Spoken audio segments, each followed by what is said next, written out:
আজকে রয়েছে খাসির মগজ ভুনার recipe. Hello viewers, welcome back to my YouTube channel. This is Seema from Seema's blog and cook. সুন্দর এই খাসির মগজ ভুনাটা দেখতে হলে পুরো ভিডিওটি খেয়াল করুন। প্রথমে কড়াইয়ে সরিষার তেল দিয়ে দিলাম পরিমাণ মতো। এর মধ্যে আমি দুটো তেজপাতা, তারপরে গরম মশলা, এলাচ দিয়ে একটু ভেজে নিলাম। তারপরে আমি এর মধ্যে দিয়ে দিলাম 3টা বড় সাইজের পেঁয়াজ আমি থেঁতো করে নিয়েছি সেটা, এবং ভালো করে নাড়িয়ে নিচ্ছি। এর মধ্যে স্বাদ মতো লবণ দিয়ে দিচ্ছি।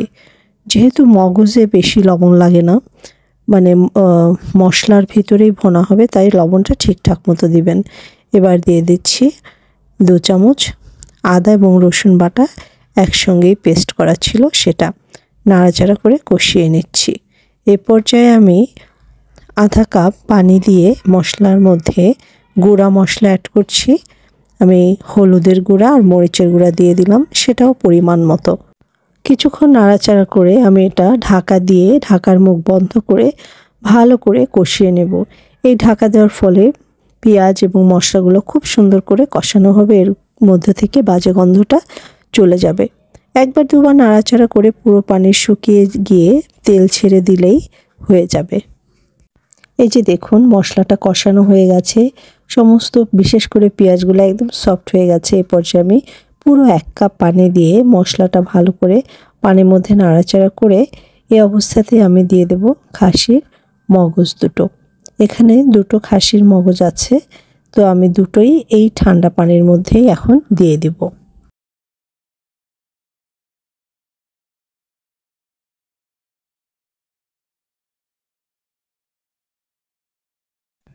এতে করে মগজ দুটো একেবারে ঘেটে যাবে না।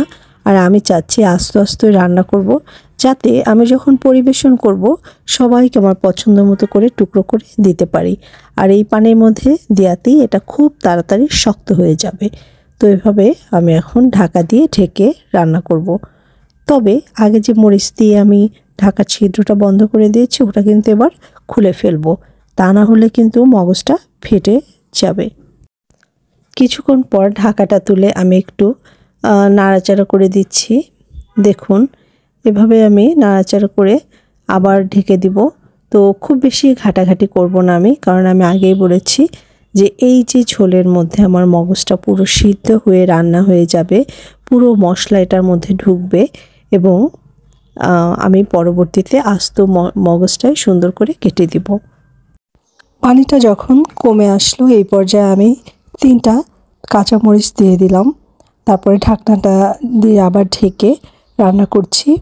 ঢাকনার মুখ কিন্তু ছিদ্রটা কিন্তু আর এখন বন্ধ করা যাবে না, আগেই বললাম। তো এভাবে ঢাকা দিয়ে রান্না করে পানিটা শুকিয়ে যাওয়া পর্যন্ত ওয়েট করছি। 2 মিনিট পরে ঢাকনাটা তুলে দেখাচ্ছি যে এই অবস্থায় আছে। এ পর্যায়ে আমি কিন্তু উপর থেকে একটু গরম মশলার গুঁড়া ছিটিয়ে দিচ্ছি। এটার থেকে খুব সুন্দর একটা ফ্লেভার বের হবে। আর আমি এবার ঢাকা দিয়ে আরও 2 মিনিট রান্না করছি।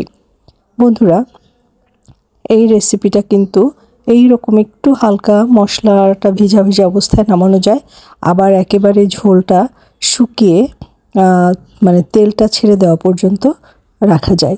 সেটা হচ্ছে আপনার পছন্দ। তো আমি ঠিক এইভাবে রাখবো, যাতে করে এটা গরম ভাতের সঙ্গে মেখে খাওয়া যায়। ব্যাস হয়ে গেল আমার খাসির মগজ ভুনা রেসিপি। এটা কিন্তু খেতে অসাধারণ হয়, একবার ট্রাই করে দেখতে পারেন। বিদায় নিচ্ছি, ভালো থাকবেন, টাটা।